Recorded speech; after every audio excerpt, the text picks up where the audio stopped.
Jacob, can you read the letters?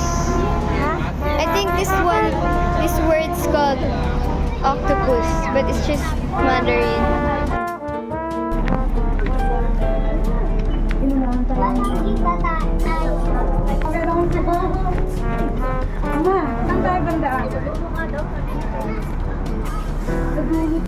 Hi guys, we're at the bus now at the back seat. Earlier, I've got my brother's card because it went down under the bus and it's so silly for that. Now, he's chilling. And then it's raining, but we have no roof under.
Jacob.